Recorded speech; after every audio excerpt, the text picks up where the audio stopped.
बदलते भारत की शान।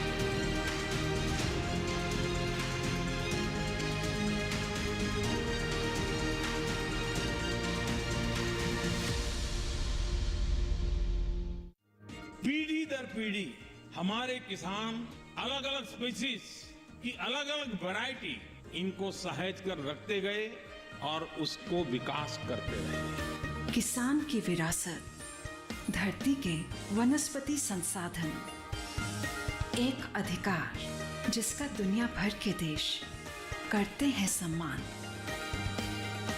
आज भारत उन अधिकारों को दे रहा है नए मुकाम, ताकि और बढ़े किसानों की वंशागत किस्मों की पहचान का अभियान।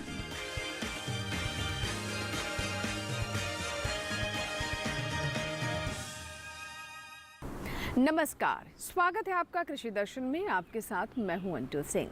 कृषि दर्शन आप किसान भाई बहनों के लिए एक ऐसा कार्यक्रम है जिसके माध्यम से हम आप तक पहुंचाते हैं कृषि जगत से संबंधित तमाम नवीनतम जानकारियां। हमारा मकसद होता है कि हमारे किसान इन नई नई जानकारियों के बारे में जानें, वैज्ञानिक विधि को अपनाएं और अपने आर्थिक विकास को बल दें, ताकि वो देश के विकास में भी महत्वपूर्ण भूमिका निभा सकें। हमेशा की तरह कृषि दर्शन में सबसे पहले बात होगी विज्ञान और किसान की, उसके बाद नजर डालेंगे कृषि स्टार्टअप पर और अंत में देखेंगे फार्मिंग इंडिया। शुरुआत करते हैं आज के कृषि दर्शन की। कृषि दर्शन की शुरुआत करते हैं विज्ञान और किसान के साथ।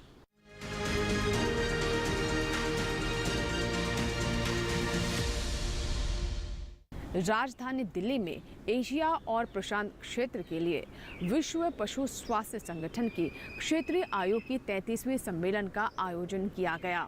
आप सभी जानते हैं कि पशुपालन से हमारे किसानों को काफ़ी लाभ होता है। ऐसे में पशु के स्वास्थ्य को लेकर इस आयोजन में महत्वपूर्ण बिंदुओं पर विचार विमर्श हुआ। आइए देखते हैं इससे जुड़ी हमारी ये रिपोर्ट। दिल्ली में एशिया और प्रशांत क्षेत्र के लिए WOAH विश्व पशु स्वास्थ्य संगठन क्षेत्रीय आयोग के 33वें सम्मेलन का आयोजन दिल्ली के ताजमहल होटल में किया गया। इस अवसर पर केंद्रीय मत्स्य पालन, पशुपालन, मत्स्य पालन एवं डेयरी मंत्री परषोत्तम रूपाला, पशुपालन एवं डेयरी विभाग के सचिव अलका उपाध्याय एवं विश्व के अनेक देशों के इससे जुड़े हुए लोग उपस्थित थे। ये आयोजन 13 से 16 नवंबर तक आयोजित किया गया। गौरतलब है कि WOAH के अनुसार 69% मानव संक्रमण जानवरों से होते हैं।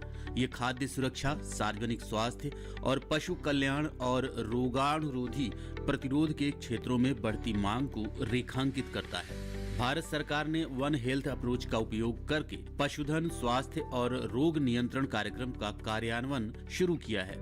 भारत सरकार ने देश में सभी पात्र पशुओं के टीकाकरण के माध्यम से FMD और ब्रुसेलोसिस PR और क्लासिकल स्वाइन बुखार के लिए रोग नियंत्रण कार्यक्रम लागू किया है। भारत ने इस साल की और पूरे विश्व में प्रधानमंत्री जी ने एक संदेश दिया वसुधैव कुटुंबकम का।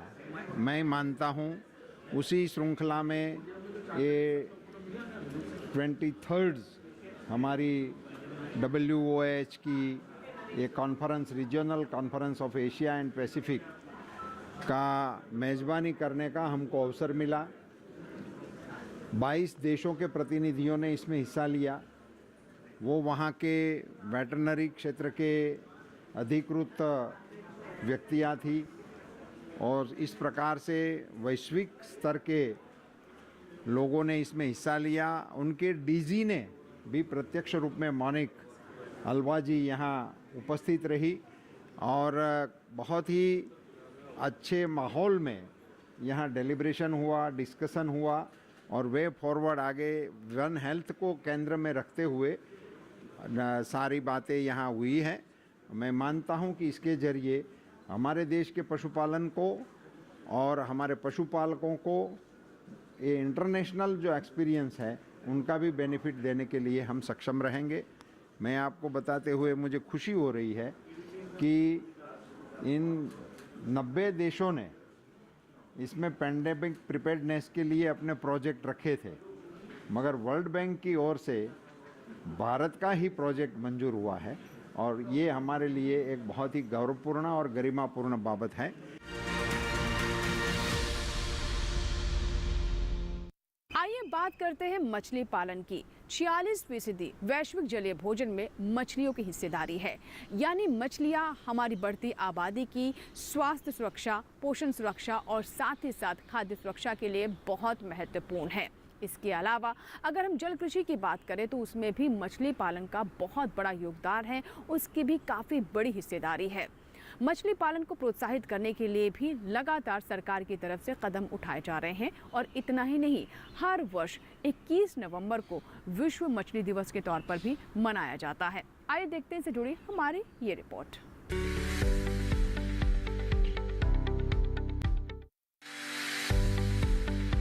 विश्व मत्स्य दिवस का सबसे बड़ा उद्देश्य मछली संपदा के महत्व को उजागर करना है, ताकि छोटे स्तर पर इस क्षेत्र से जुड़े मछुआरा समुदाय के मानवाधिकारों को ताकत दी जा सके, उनके कामकाजी हालात में वास्तविक सुधार लाया जा सके, अनियंत्रित और गैर कानूनी तौर पर मछली पकड़ने के मामलों को रोका जा सके। कुल मिलाकर इसका मकसद सभी मछुआरों, मछली किसानों और संबंधित हितधारकों के साथ एकजुटता प्रदर्शित करना है। इस दिन को मनाने की शुरुआत 1997 में भारत से हुई थी। मोटे तौर पर देखा जाए तो मछली क्षेत्र में दो तरह के कारोबार हैं। पहला है समुद्र से मछलियां पकड़ना और दूसरा है तालाब बनाकर उन्हें पालना। दुनिया भर में मछली का सेवन औसतन 3% की रफ्तार से बढ़ रहा है। ये परिपाटी 1961 से लगातार चली आ रही है। बढ़ती मांग को देखते हुए मछली उत्पादन में भी उछाल आया है और अब सालाना विश्व मछली उत्पादन 21 करोड़ टन को भी पार कर गया है। संयुक्त राष्ट्र के खाद्य एवं संगठन का कहना है कि मछली क्षेत्र दुनिया भर में करीब 6 करोड़ लोगों को रोजगार देता है। इनमें से लगभग 4 करोड़ प्राकृतिक रूप से पल रही मछलियां पकड़ते हैं, जबकि 2 करोड़ इन्हें बाकायदा पाल रहे हैं। भारत में मछली क्षेत्र से आजीविका चलाने वालों की संख्या 2 करोड़ 80 लाख के आसपास है। यहाँ 2022-23 के दौरान 1 करोड़ 74 लाख टन मछलियों का उत्पादन हुआ, जो 2013-14 की तुलना में 81% अधिक है। इस तरह विश्व मछली उत्पादन में भारत 8% की हिस्सेदारी के साथ तीसरे नंबर पर बना हुआ है। उत्पादन बढ़ने के साथ ही भारत समुद्री खाद्य निर्यात में भी तेजी से आगे बढ़ा है। 2022-23 के दौरान हमारे देश ने 63,969 करोड़ रुपए का निर्यात किया, जो 2013-14 की तुलना में 2 गुना है। मछली कारोबार हजारों साल पुराना है, धीरे धीरे विकसित होकर अब ये आधुनिकता के सांचे में ढल रहा है।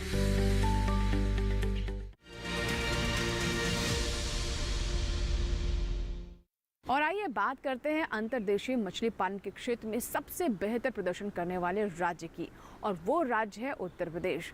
जी हाँ, उत्तर प्रदेश मछली पालन के क्षेत्र में लगातार अच्छा प्रदर्शन कर रहा है और इसीलिए अंतर्देशीय मछली पालन श्रेणी में इसे पुरस्कार के लिए भी चुना गया है। यानी साफ है कि उत्तर प्रदेश के मछली पालकों के लिए एक बहुत अच्छी खबर है। देखते हैं इससे जुड़ी हमारी ये रिपोर्ट। किसी भी उपलब्धि को हासिल करने में लोगों की मेहनत और सरकारी कोशिशों का बड़ा योगदान होता है। उत्तर प्रदेश की इस कामयाबी में भी मोटे तौर पर यही 2 फैक्टर काम कर रहे हैं। मछली पालकों और सरकार की नीतियों के कारण उत्तर प्रदेश में मछली उत्पादन नई ऊंचाइयों पर पहुंच गया है। आंकड़े बताते हैं कि पिछले साल राज्य में 8,09,000 टन मछली उत्पादन हुआ था। इस साल ये बढ़कर 9,15,000 टन हो गया है।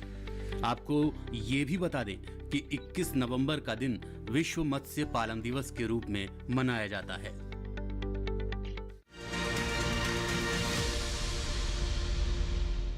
विज्ञान और किसान में बात करते हैं एलोवेरा की खेती की। जी हाँ, एलोवेरा जो कि अपने बहुत सारे गुणों के लिए जाना जाता है। इसका इस्तेमाल जहाँ सौंदर्य प्रसाधनों में किया जाता है, वही हमारे स्वास्थ्य के लिए भी काफ़ी लाभकारी है। हमारे किसान भी एलोवेरा की व्यवसायिक खेती कर अच्छा लाभ कमा सकते हैं। तो चलिए जानते हैं कि कैसे करें एलोवेरा की खेती, कौन सी अच्छी किस्में हैं, किस तरीके से वैज्ञानिक विधि का ध्यान रखते हुए हमारे किसान अच्छी फसल प्राप्त कर सकते हैं। देखते हैं इस रिपोर्ट में। एलोवेरा को ग्वार पाठा भी कहते हैं। इसे सिंचित या फिर असिंचित दोनों अवस्थाओं में उगाया जा सकता है। इसका जेल यानी लसलसा गुदा ही काम का है। इसी से जूस और दूसरे उत्पादन बनते हैं। समय पर सिंचाई करेंगे तो ज्यादा जेल मिलेगा। एलोवेरा को बरसात में लगाया जाता है और इसके कंदों को ही बोया जाता है।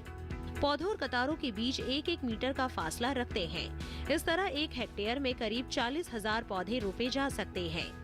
कमाल की बात यह है कि एक बार बुआई के बाद 4-5 साल तक पत्तियां मिलती रहती हैं। सुरेंद्र काकड़े महाराष्ट्र में सतारा जिले के रहने वाले हैं और मैकेनिकल इंजीनियर हैं। पढ़ाई के बाद उन्होंने कंसल्टेंसी एजेंसी खोली, लेकिन बाद में एलोवेरा के गुणों से प्रभावित होकर खेती में आ गए। सुरेंद्र ने ऐसे ही खेती नहीं शुरू की, बल्कि पहले पूरी रिसर्च की और जब पूरा कारोबार समझने के बाद ही काम शुरू किया। बाद में उन्होंने प्रसंस्करण भी शुरू किया। हालांकि शुरू के 6 महीने उन्हें खास फायदा नहीं हुआ, लेकिन उन्हें विश्वास था कि एक न एक दिन कामयाबी जरूर मिलेगी और ऐसा ही हुआ। आज उनकी एक प्रोसेसिंग यूनिट है। इसमें वो अपनी फसल का तो प्रसंस्करण कर ही रहे हैं, दूसरे किसानों से भी एलोवेरा खरीद कर नए उत्पाद बना रहे हैं। प्रसंस्करण के दौरान सबसे पहले पोटेशियम में डालकर गर्म पानी से धोते हैं, फिर टुकड़े करेंगे। टुकड़ों को गर्म पानी में डालते हैं और कुछ समय बाद उनसे जेल निकालते हैं।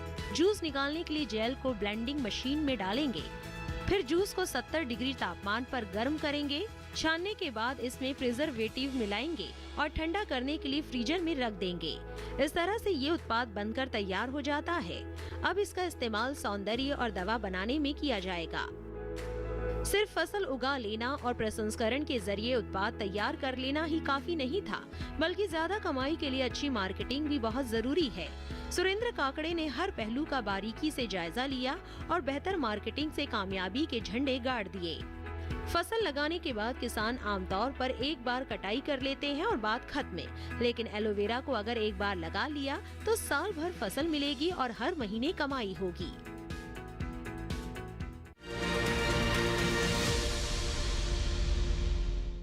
इसी के साथ ही कृषि दर्शन में यहाँ वक्त हुआ एक छोटे से ब्रेक। आप कहीं मत जाइएगा, ब्रेक के बाद भी कृषि दर्शन जारी रहेगा।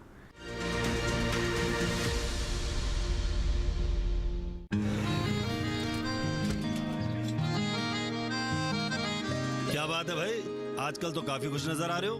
क्यों ना हो, अब मैं ऑर्गेनिक खेती जो कर रहा हूँ ये पूरा प्राकृतिक है, ऑर्गेनिक है। इसमें हमारे खेत, हमारी फसल और हमारी जेब सब फायदे में होते हैं और इसमें लागत भी कम है। जी हाँ, आप भी ऑर्गेनिक खाद का प्रयोग करें, अपनी फसल और मिट्टी को तंदुरुस्त बनाएं और आपकी आमदनी में इजाफा करें। अधिक जानकारी के लिए किसान call centre toll free number 1800-180-1551 पर कॉल करें और लॉग ऑन करें kisan.gov.in और farmer.gov.in। कृषि और किसान कल्याण मंत्रालय द्वारा किसान हित में जारी।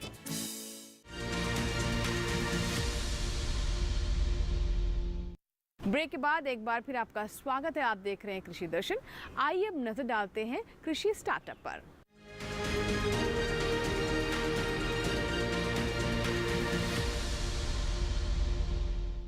कृषि स्टार्टअप में हम आपकी मुलाकात करवाते हैं उन किसानों से जिन्होंने कृषि के क्षेत्र में नई संभावनाओं को उजागर किया और नई राहों पर चल पड़े। अपनी हिम्मत, लगन और इच्छा शक्ति के बल पर उन्होंने इन क्षेत्रों में अपनी पहचान भी बनाई है और वो बन गए हैं हमारे आज के सफल किसान। जी हाँ, इन किसानों की कहानी को देखकर हमारे अन्य किसान भी प्रभावित होते हैं, प्रोत्साहित होते हैं। तो चलिए दिखाते हैं आज के सफल किसान की कहानी कृषि दर्शन के कृषि स्टार्टअप में।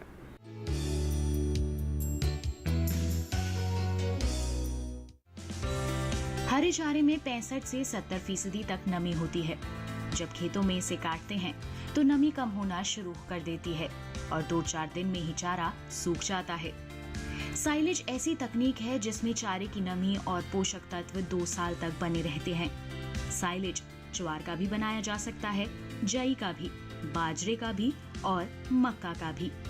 नंदू महाराष्ट्र के पुणे में रहते हैं और मक्का का साइलेज बनाते हैं। वो काफी पढ़े लिखे हैं, और इन्होंने कृषि की उच्च शिक्षा प्राप्त की है।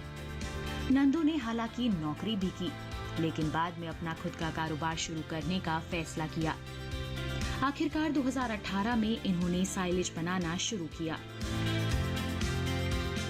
2018 में मैंने कुकड़ी क्रॉप साइंस प्राइवेट लिमिटेड ऐसे स्टार्टअप हमने रजिस्टर किया था। उस साइलेज यूनिट की जब भी हमने 2018 में शुरू किया था, तो शुरुआत कैसे हुआ था कि मैंने जब जॉब किया था तो जॉब के दौरान मैं पूरा इंडिया घूमता था। तो इंडिया घूमने के बाद मैंने एक चीज़ नोटिस की थी कि एनिमल हस्बेंड्री और डेयरी फार्मिंग जो है वो अभी भी हमारे यहाँ पे सेकेंडरी ऑक्यूपेशन माना जाता है। जैसे कि खेती के साथ साथ उसको हम यूज़ करते हैं, एनिमल को यूज़ करते हैं और उसका रेयरिंग करते हैं। लेकिन अगर ये चीज़ हमने एज अ प्राइमरी बिजनेस किया तो इसमें बहुत ज़्यादा फ़ायदा होता। तो उसमें हमने पहले ये आइडेंटिफाई किया कि जो एग्रीकल्चर है उसमें जो साइड बिजनेस है वो है डेयरी। तो डेयरी के इसमें अगर हम देखा जाए तो 60 to 70% जो खर्चा है वो फॉडर पे होता है। तो फॉडर का खर्चा कम करने के लिए हमने ये साइलेज का यूनिट चालू किया था। तो उसमें अभी हमको ये चीज़ रियलाइज़ हुआ है कि अगर साइलेज का फीडिंग करता है कोई भी फार्मर अपने ट्रेडिशनल को छोड़ के, तो उसमें ज़्यादा मुनाफा होता है। साइलेज नियंत्रित किण्वन विधि से तैयार किया जाता है। इसमें सबसे पहले चारे की कुट्टी काटी जाती है और फिर उसे हवा की अनुपस्थिति में किण्वित किया जाता है। ऐसा करने पर लैक्टिक अम्ल पैदा होता है। यही लैक्टिक अम्ल चारे को लंबे समय तक सुरक्षित रखने में मददगार है। कमाल की बात तो ये है कि चारे में मौजूद जीवाणु ही किण्वन का काम करते हैं। नंदू का कहना है कि साइलेज साधारण चारे से कहीं बेहतर है। साइलेज है वो पूरा फर्मेंटेड होने की वजह से आपको 50% की जगह 100% पैलेटेबिलिटी मिलती है। तो अगर आप कच्चा चारा आप उसको खिलाते हो तकरीबन 40 to 45 kg, और यहाँ पे आप उसको अगर 20 kg भी खिलाते हो तो उसकी जो न्यूट्रिएंट की डिमांड है या उसकी फीड हंगर है उसमें से कंप्लीट हो जाती है। उसमें अगर टेक्निकल देखा जाए तो जानवर को ये पैलेटेबल मतलब फर्मेंटेड चारा खिलाया जाए तो उसको एज इट इज़ वो कंज्यूम करता है। जब कोई भी रूमिनेंट चारा अंदर लेता है तो उसके बाद वो रूमिनेशन के लिए बाहर निकलता है। अगर आप ट्रेडिशनल वेज के टाइम पे देखे थे तो उसकी फीड मूवमेंट कितनी होगी, 40 kg उसको एक बार अंदर लेना है, फिर 40 kg रूमिनेशन के लिए लेना है, फिर वो रूमिनेशन होने के बाद 40 kg फिर अंदर जाना है। तो टोटल आपकी फीड मूवमेंट जो है 120 kg की है। अब सेम केस अगर आप साइलेज के बारे में देखते हो तो आपकी फूड मूवमेंट हो जाएगी 60 kg। तो आपको 60 kg की फीड मूवमेंट के लिए जितनी एनर्जी मतलब आपकी एनर्जी बचती है, और ये जो है एज इट इज फर्मेंटेड होने के कारण उसको पचाने के लिए जो एनर्जी बचेगी, तो ये जो बची हुई एनर्जी है उसमें क्या हो जाता है कि जानवर उसका दूध में इस्तेमाल किया करते हैं। नंदू हाइब्रिड किस्म के चारे का साइलेज बनाना पसंद करते हैं क्योंकि इसमें पैदावार ज्यादा होती है। 1 एकड़ में बोया गया संकर चारा 8 से 10 गायों का पेट आराम से भर सकता है। वैसे तो साइलेज तैयार करने के लिए गड्ढे बनाए जाते हैं, लेकिन नंदू सफेद रंग की इस शीट का इस्तेमाल करते हैं। इस शीट से हवा भी आर पार नहीं जा सकती और इसमें लपेटकर आप चारे को धूप में भी भंडारित करके रख सकते हैं। सेंट्रल गवर्नमेंट की आरके रफ्तार की जो स्कीम है उसमें हमने अप्लाई किया था। उसके दौरान हमें कृषि विज्ञान केंद्र नारायणगांव जो है उनसे हेल्प मिली थी। वो हमने हमारा स्टार्टअप वहाँ पे रजिस्टर किया। स्टार्टअप रजिस्टर करने के बाद 2 महीने का जो है ट्रेनिंग हो गया। ट्रेनिंग के बाद हमें गवर्नमेंट ऑफ इंडिया का एग्रीकल्चर मिनिस्ट्री का आरके रफ्तार का जो है उसमें फंड मिल गया था। तो 2 प्रकार के उसमें एक होता है, एक तो सीड फंड होता है और एक जो है वो जब आप बाद में जो स्टार्टअप ऑलरेडी इस्टेब्लिश है उसको एक्सपेंशन करने के लिए फंड होता है। तो एक आइडिया स्टेज पे जो स्टार्टअप होता है उसमें 5 लाख की फंड होती है, और जो स्टार्टअप ऑलरेडी सेट है जिसको एक्सपांड करना है, मार्केटिंग या कुछ और मशीनरी खरीदनी है, तो उसके लिए गवर्नमेंट आपको 25% ग्रांट इन ऐड देता है। तो अभी फार्मर को हम अपना तरफ से इनपुट्स देते हैं, मतलब हाइब्रिड सीड देते हैं, मशीनरी की उसको सर्विस देते हैं ताकि उसका जो भी हार्वेस्टिंग है वो फास्ट हो जाए। और यहाँ पे उसको जितना चारा चाहिए वो खुद रख लेता है, उसमें से जो बचा हुआ चारा है हम अपने पास लेके फिर मार्केट में बेचते। अभी बरसात का मौसम है और इस मौसम में बहुत बड़ी मात्रा में हरा चारा उपलब्ध रहता है। किसान इसका साइलेज बनाकर सुरक्षित रख सकते हैं। बाद में जब हरा चारा उपलब्ध नहीं होगा तो इसका इस्तेमाल किया जाएगा। वैज्ञानिकों का कहना है कि वो दुग्ध उत्पादन से जुड़े किसानों को इस बात के लिए प्रेरित कर रहे हैं कि वो अपने दुधारू पशुओं के लिए खुद साइलेज तैयार करें। इससे उनकी लागत में कमी आएगी और दूध का उत्पादन भी बढ़ेगा। जब भी हम पशुपालन करते हैं तो पशुपालन में उनका रेशन बैलेंसिंग होना बहुत ही ज़रूरी है, और ये रेशन बैलेंसिंग होने के लिए हमने सबसे अच्छा फार्मर्स को पर्याय उपलब्ध करके दिया कि वो अपने खुद के फार्म पे साइलेज बनाए। साइलेज बनाना बहुत ही आसान तरीका है। Green fodder as a green conservation करने का सबसे आसान, सबसे इजी ये तरीका है। इसमें हम क्या करते हैं, हम एग्जांपल मक्के का लेते थे। मक्का जब भी मिल्किंग स्टेज में आता है तब हम उसका हार्वेस्टिंग करके लाते हैं, फिर हम उसका छोटा छोटा चाफ कटर के हिसाब से चॉपिंग करते हैं, और जब भी हम वो चॉपिंग करते हैं उसके बाद में हम वही हरे चारे को किसी बैग में या किसी बेल में हवा बंद करके रखते हैं। उसको एयर टाइट रखने से वो चारा ग्रीन ही रहता है। साइलेज अभी बहुत जगह पे बन रहा है। जब भी हमने केवीके के माध्यम से शुरुआत किया तो हमने ये देखा था कि फार्मर के पास पूरे साल के लिए ग्रीन फॉडर अवेलेबल नहीं है, तो वो पूरे साल के लिए ग्रीन फॉडर अवेलेबल होने के लिए हमने साइलेज का प्रमोट किया। और अभी हम देख रहे हैं कि लगभग 70-80% ऑफ डेयरी फार्मर्स सभी अभी साइलेज का यूज़ कर रहे हैं। हमारे मित्र है नैनदेव जी अतकरी, जो यंग फार्मर्स है, उन्होंने इसी बात को देखते हुए उन्होंने अपना खुद का ये साइलेज प्रोडक्शन यूनिट शुरू कर दिया।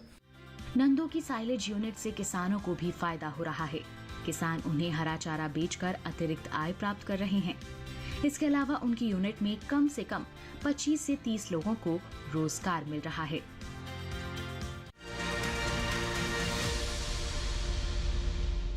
तो ये थी हमारे आज के सफल किसान की कहानी, जो कि आपने देखी कृषि स्टार्टअप में। इसी के साथ ही यहाँ वक्त एक छोटे से ब्रेक का। ब्रेक के बाद भी कृषि दर्शन जारी रहेगा। आप बने रहे कृषि दर्शन के साथ। ब्रेक के बाद बात करेंगे फार्मिंग इंडिया की।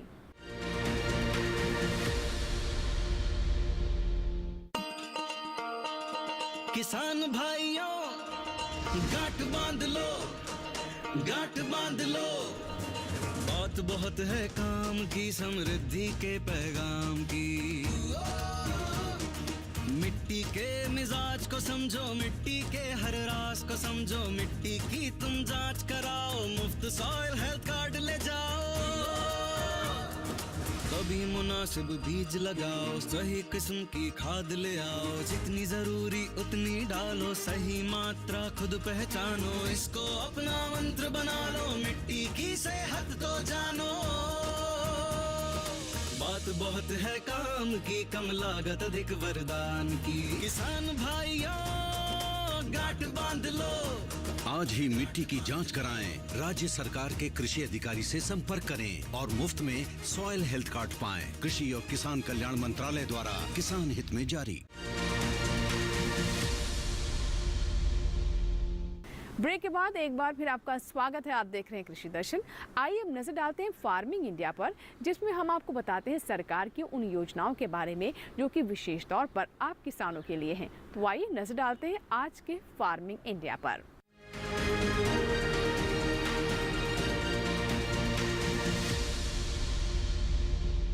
सॉइल हेल्थ कार्ड हमारे किसानों के लिए किसी वरदान से कम नहीं है।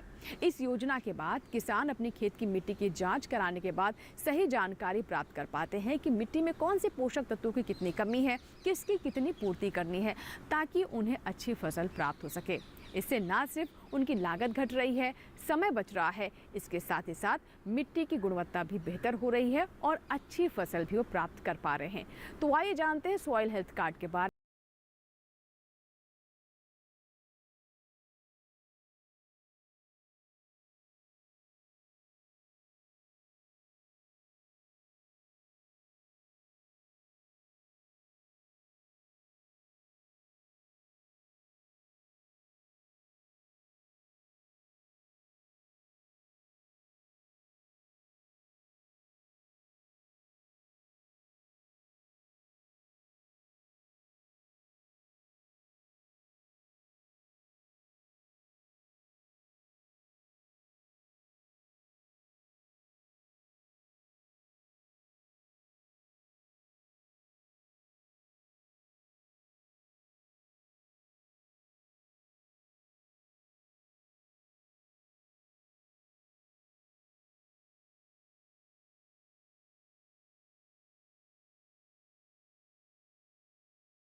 उत्तर प्रदेश और हरियाणा में 85 से 90% किसान इस योजना का हिस्सा हैं। अध्ययनों से पता चला है कि इस कार्ड की सलाह पर की गई खेत से लागत में 8 से 10% की बचत हुई है। इस कार्ड का एक पोर्टल बना हुआ है, किसान वहां से भी अपना कार्ड प्रिंट करवा सकते हैं। इस पोर्टल पर 21 भाषाओं में खेती के बारे में बहुत सी जानकारियां उपलब्ध हैं। किसानों के लाभ के लिए प्रशिक्षण, प्रदर्शनी और किसान मेलों का भी आयोजन किया जाता है। 2019-20 के दौरान आदर्श ग्राम विकास के नाम से एक परियोजना शुरू की गई है, जिसके तहत खेतों से मिट्टी के नमूने उठाए गए। परियोजना के तहत हर ब्लॉक से एक गांव लिया जाता है और वहां मिट्टी के नमूने जमा करके उनकी जांच होती है।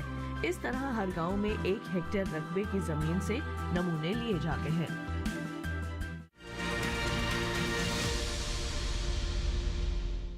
तो ये था हमारा आज का फार्मिंग इंडिया, जिसमें हमने आपको जानकारी दी सॉइल हेल्थ कार्ड के बारे में। आशा करते हैं कि आज के कृषि दर्शन में जो जानकारियां हमने आप तक पहुंचाई हैं, उससे हमारे किसानों को ज़रूर लाभ होगा। अगर आपकी कोई सुझाव है, कोई फीडबैक है, आप चाहते हैं किसी विषय को हम कृषि दर्शन में शामिल करें, तो आप हमें ईमेल कर सकते हैं, हमें पत्र भी लिख सकते हैं। हमारा ईमेल आईडी नोट कर लें, krishidarshan@gmail.com। पत्र लिखने के लिए हमारा पता भी नोट कर लें, कृषि दर्शन, कमरा नंबर 58, CPC, दूरदर्शन, खेलगांव, नई दिल्ली 110049। आपकी ईमेल्स और आपके पत्रों का हमें इंतजार रहता है। कृषि दर्शन आप किसान भाई बहनों का अपना कार्यक्रम है। आपके सुझाव हमें कार्यक्रम को और बेहतर करने में मदद करते हैं। इसी के साथ ही चलते चलते ये भी आपको जानकारी दे दें कि आप कृषि दर्शन कार्यक्रम हमारे YouTube चैनल पर भी देख सकते हैं। जी हाँ, DD किसान के YouTube चैनल से जुड़ने के लिए टेलीविजन स्क्रीन पर दिखाए जा रहे इस QR कोड को आप स्कैन करें और DD किसान के YouTube चैनल से जुड़ जाएं। इसी के साथ ही कृषि दर्शन में यहाँ लेंगे आपसे इजाज़त। कृषि दर्शन के एक नए अंक के साथ, नई जानकारियों के साथ आप किसान भाई बहनों से फिर होगी मुलाकात। तब तक के लिए दीजिए इजाज़त, लेकिन आप बने रहें दूरदर्शन किसान के साथ। नमस्कार।